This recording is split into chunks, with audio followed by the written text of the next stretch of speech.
Tunatera okumaliriza ne MC Ryan nsuubira emboozi ekunyumira ate ogifunamu ekyokuyiga.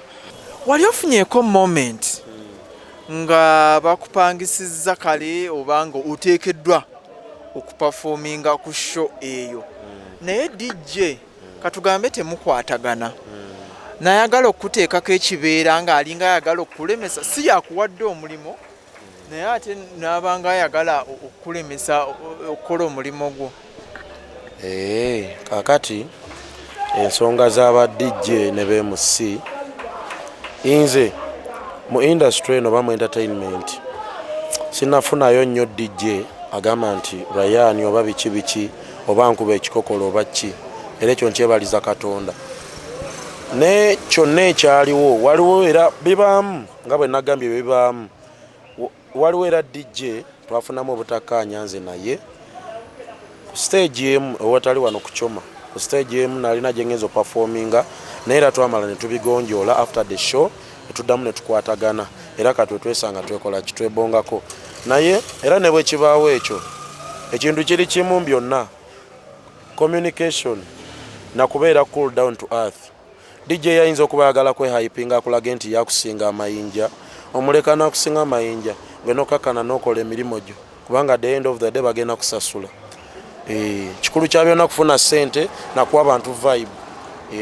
Eno yo moment nkiwa olabika ogifuna eya DJ oluusi okuteekamu oluyimba gwe lw'otayagala oba gwe lw'olabanga vibe y'olugitta oba oliawo ne audience gy'oli mu kuweereza.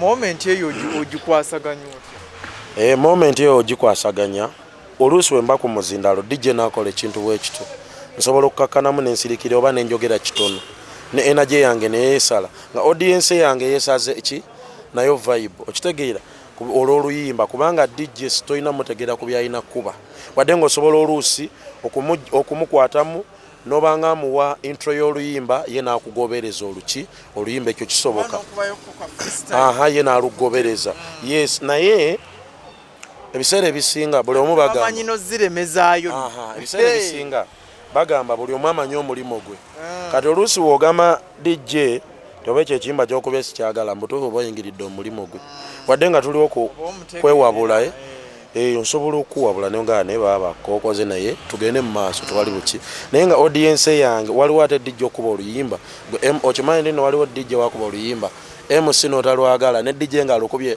naye nga alabanga olw'ekisiru n'abanga yejjusa lwaki alukubye ate abantu ne bafunirako vibe ogenda okulaba ate naawe MC vibe ogifunidde kubaki ku bantu nga toyogedde na kyamaanyi naye bo kennyini abantu ne bakuwa vibe ku luyimba kisobokera ddala. Ate moment nga gw'olaba weemazeeyo nnyo okoze kyoteekeddwa okukola ogezaako okusanyusa audience yo naye ng'abantu balinga abalaba oba olutalo lwawo oba nga balinga abali ku lumbe bwe bati nga tebeenyegenya. Ebyo bibaawo era oluusi osobola okugamba oba nze aliko obuzibu naye kisinziira budde ki lunaku ki n'abantu bali batya mu bbaala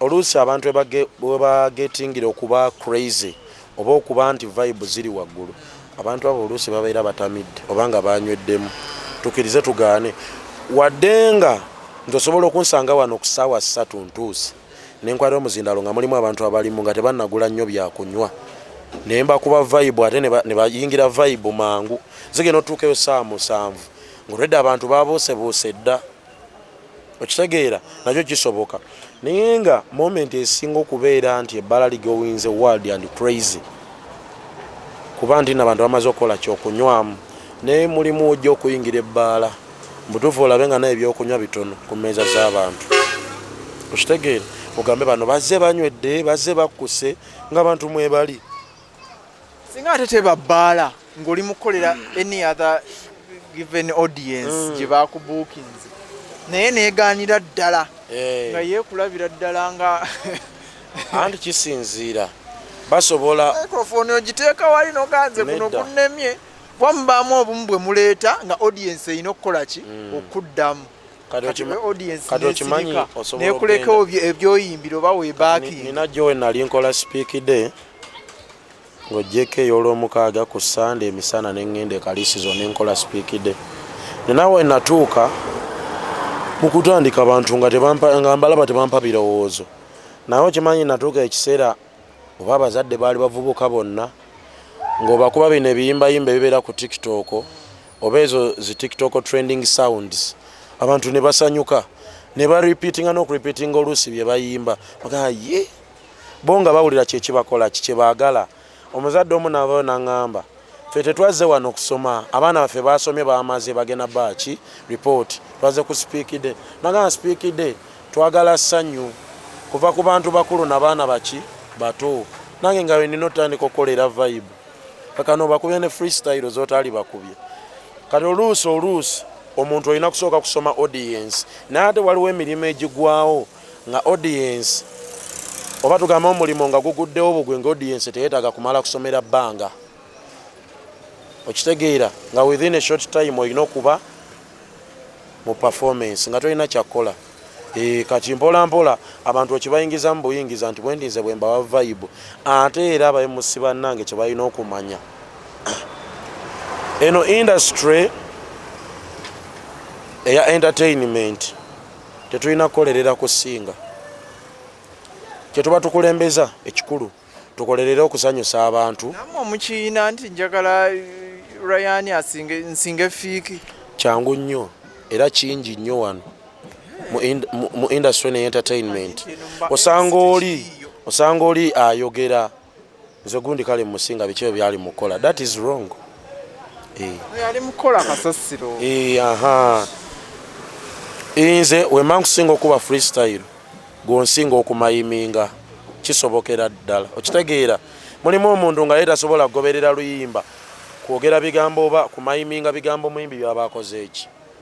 Kati olwo weŋŋambira nti nno omuntu yenna teyandibadde ng'agamba nze asinga, wabula omuntu yenna yalibadde agamba nkoze ntya okutuuka oli watuuse gwenda bankola kyansingako.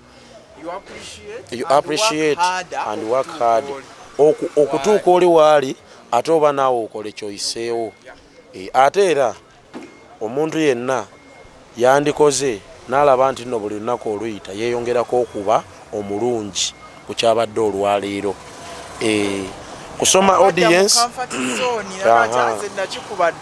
ebyo bibaawo mu bulamu bw'ensi eno.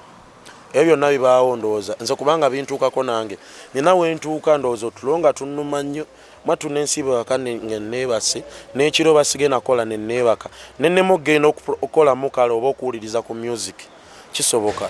Era olumu osobola okujja ku set, sigambe nti kibaawo buli lunaku naye olumu kisoboka osobola okujja ku set oba ku stage nga mbutuufu olaba you're not ready for the stage era n'okola kale wadde abantu aba bakumanyira nti olina obbawa vibe n'obawa vibe naye nga mbutuufu toliiwo. Naye nga kiva ku ki olemedde concentrating. Concentration yakubuze ali naddala ku music cause ku music ffe kwe tulya. Mmere kyesinga okuwoomera? Emmere muwogo, muceere n'enkoko. Mmere enkalu. Ndirya maama wange waba alifumbye ndyagala nga maama wange alifumbye. Naye nga ku muwogo n'omuceere n'enkoko otava kwe siva bwentandikira awo. Colours ki ezikkolera? Kala blue ne purple. Omukyala tewamutunyonnyodde bulungi naye kali fine gyali ne baby wo mweru muddugavu. Omukyala gyali ekirungi kya byonna bali bulungi bali balamu.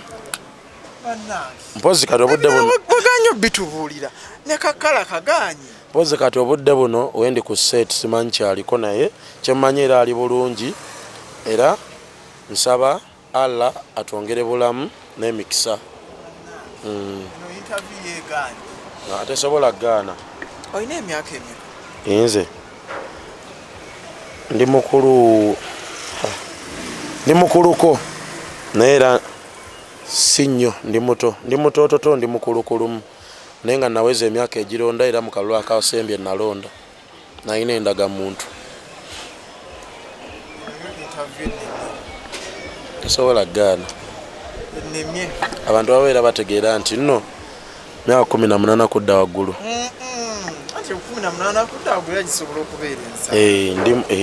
ndimu awo mwabiri ndimu abiri awo ndowooza atulaba otegedde abasajja batandikira ddala okukweka emyaka ntagala tubulira myaka gyalina ebyomukyala twasazeewo tubyesonyiwe n'ebyomwana famire twagijjeemu naye aganye otubulira emyaka baaganye notubulira kala ya mukyala we kati amannya goonootubulira anti abakyala nina bangi bwe ntandika okumenyaamenya nti ono kala gundi tujja kusulawo ate ng'eno generation eyagala nnyo ebintu ebiri quick nange njagala nnyo ebiri quick ekyomukyala tukireke music kika ki gwosinga okunyumirwa music mungi nno gwennyumirwa R&B hip hop naye annyumira ndoza ne dancehall mulimu n'omulala music nga sinza kugamba nti kikabo ekiti nga bigattagatta nga musobola okugattamu engoma eŋŋanda bwe bityo naki naye nga byonna binnyumira bayimbi kika ki bw'oyinza okunokolayo ogaa nti bano nange bakinkubira Robert Kyagulanyi Sentamu oyo ye kuva dda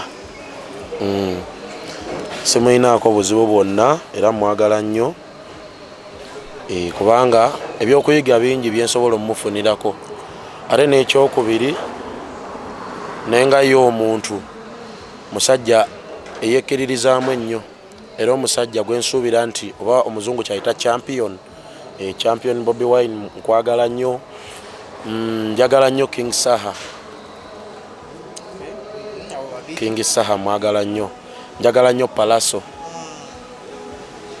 pozi nali njagala nnyo ne AK47 omugenzi ne Moze Radio era Mungu abawummuze mirembe toli gender sensitive temuli yadde omukyala abakyala nabo nina benjagala nsoose kwogera nti basajja abakyala njagala nnyo Winnie Nwagi njagala nnyo omuntu nga alina kufiga Lydia Jasmine as in their music nti onyumirwa music ate onyumirwa gondi onyumirwa kiwato kyeŋŋamba music ankolera nabo kennyini ng'abantu bankolera Lydia Jasmine Winnie Nwagi Azawi bonna mbaagala okay kale ebisigadde tunayongera obitegeera mu episode endala njagala ompeera akagamba akasembayo eri omulabiwo omuwagizi wo akwagala ennyo oba oliawo ne MC yali eyo eyeegomba okutuukako naawe wootuuse oba oliawo kuba kati from the background nti oli musomesa ompereyo n'akagamba eri omwana ali eyo eyawummudde mu kibiina kyonna kyalimu oba ali mu vaaka yatudde 7 4 oba 6 oba ali mu kibiina kyonna kakati abaana bakyali mu ssomero mbakubiriza musigale mu ssomero mumalirize emisomo gyammwe temwegatta manyingi n'emyezi 2 banna andi kisinzira age bracket kijogamba oyinza okuba ogamba you still in school wegatta kuki andi waliwo atali mu school nga ali mu university naye kati amagezi general nga muwera wamu omwana yenna ali mu ssomero wekuume okwekuuma kyekisinga naye omwana yenna ali mu ssomero December ne January anti myezi 2 negirimu emyezi 8 era omuzadde beera nnyo ku mwana wo omulalo tuli mu lukambo abaana abakyali mu ssomero musigale mu ssomero mwekuume ate mube n'ebiruubirirwa mwekuume mube n'ebiruubirirwa ate era n'ekirala beera ggwe togamba towankawanka tobeera Ryan kuba tosobola kubeera nze osobola okujja gwe nonsinga ku kyenkola oba gwe nonjigirako nze kyenkola naye nga ate tofuuse nze. Tosobola kufuuka muntu yenna era tebabatwala mbi gurupu kubanga gurupu zoonoona n'okwagala okubeera omuntu osobola otandikiramu okunywa enjaga okozesa ebiragalalagala ekintu ekibi. Mwekuume mugondere nnyo bazadde bammwe n'abantu abalala abakulu, mukole emirimu ewaka temwewagguula ate n'ekirala temwenjeera nnyo.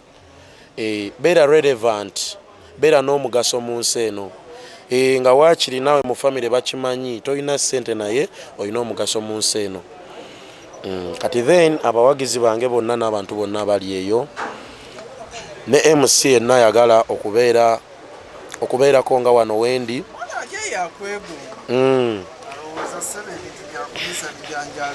Olina okubeera ne kye bayita dedication. Olina okudedicatinga obudde eri okukola obwemusi. Olina okumanya music, olina okwagala music nga MC Kats wagamba he loves music. Naffe bemusi ffenna twali badde twagala music. Nga music bwajja nakkirizibwa okuplayinga ku air togamba nti nze olulimba sirwagala, no. Aba yalukoze aba yataddemu obudde bwe ne ssente oddukola naawe olina okukola ki okulwagala cause tulya ku music. Kati ogaa nti lulimba luno sirwagala ate oba onsobera kubanga abaawo mu audience ababakola ki abalwagala. Dedicating nnyo obudde ku kyoyagala, manya kyoyagala era beera ggwe ojja tuuka gy'oyagala ate n'obugumiikiriza kintu kikulu nnyo.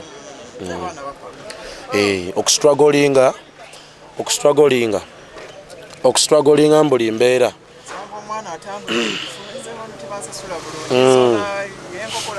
Kati obadde okimanyi nti nno nange nina abankozesa ne bannyaga ne batansasula. Naye nga lwaki omuntu onsanze oŋŋambye nakulaba ku Chomas Lounge okola bulungi, lwaki bwemala okukolera tonsasula ssente zange? N'abo abantu bonna bwe batyo tubakwasa Mukama Katonda abawa omutima ogukola ki ogusasula. Ate n'ekirala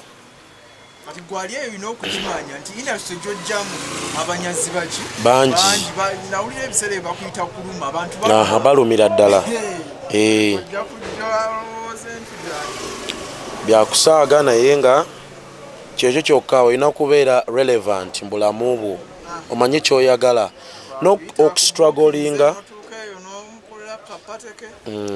okustrugglinga that is part of life. Kyenjagala abantu bamanye era buli kimu kituuka ekiseera ne kiggwa ate era buli kyoyitamu Katonda abanga akuwa ekyokuyiga so that wobanga tugeze ofunyeemu obanga okanozeemu akasente olema okuddamu okola ensobi ze wakola mu biseera ebikadde. Yes, okwewa ekitiibwa kintu kikulu nnyo. Okujjako nga waliwo akasimbayo ne ku social media tukugoberere tutya tuwe n'ennamba ya bookings? Kakati ku TikTok nkozesa @mcryan88 eyo ojja kuba ondaba. Nkola ku mikolo gyonna, events MC, nkola mu bbaala, lounges ez'enjawulo, nsobola okukola ku concerts, nsobola okuhostinga parties netugenda like pool party, netugenda like house parties, byonna nsobola obihostinga.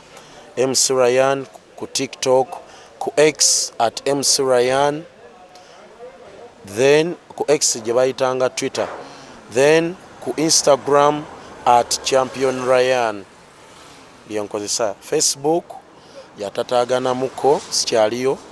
Then enamba yange ya bookings 070 26 79 429. Era ku bookings kya bookings osobola otuukirira n'omukulu Fik Media naye asobola okuwa access gyendi netubeera nga tukwatagana tukole business ate tusanyusa abantu. Ne muzeeyi bannayi lwaki tota Facebook? Speaking about Facebook, nze gyendi naye laba abaninga ataliyo.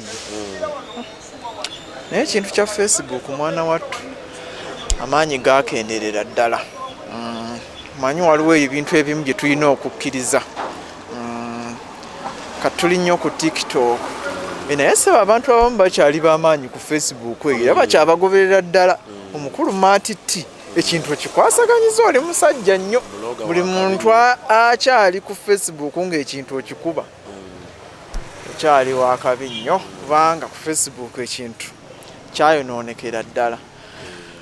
Kale kansubire interview eno weggweredde olina kyogiyizeemu ate of course kubanga wano ku Fik Media tusuubira nti abantu bano bwe tubaleeta wadde abamu mubasunga busunze bulijjo ali bubi nnyo bw'atyo bulijjo yayita mu mbeera embi ennyo bw'atyo nze nno bulijjo mmanyi yakulira mu famire engagga abamu mujja ne musunga naye kale kansubire gwe olina kyoyizeemu ate era nga bwentera obbagamba nti kyonna kyokola oba gyenvuddewo kyoli kati tekirina ku definingibwa biki byoyiseemu.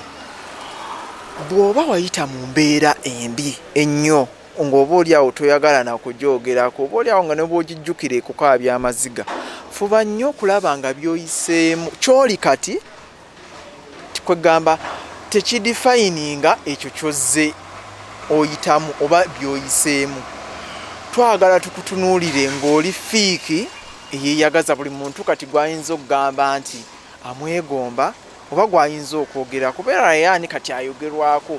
Twagala kulaba Rayani oli eyayita mu mbeera embi ennyo nga n'akookulya kakola ki kabula.